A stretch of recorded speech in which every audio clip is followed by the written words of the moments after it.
राज्यसभेच्या गोव्यातील एकमेव जागेसाठी भाजप प्रदेशाध्यक्ष सदानंद शेठ तानावडे यांचं नाव भाजप सुकाणू समितीनं एकमुखानं गेल्या आठवड्यात निश्चित केलंय.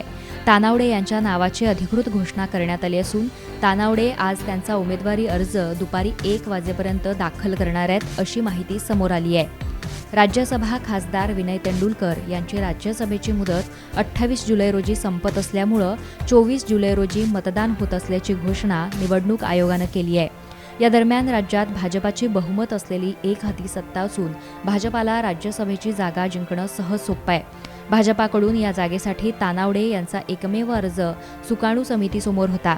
त्याला केंद्रीय समितीची अनुमती मिळाली असून तानावडे यांच्या नावाची अधिकृत घोषणा करण्यात आली आहे. सध्या भाजपाकडे स्वतःचे 28 आमदार असून मगोपकडे 2 आणि 3 अपक्ष मिळून 33 आमदार भाजपासोबत आहेत.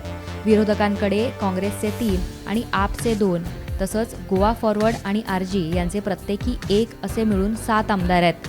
भाजपाकडील संख्याबळ पाहता तानावडे बहुमताने निवडून येतील. तसंच जर विरोधकांनी आपला उमेदवार उभा केला नाही तर तानावडे मात्र बिनविरोध निवडून येण्याचीही शक्यता आहे.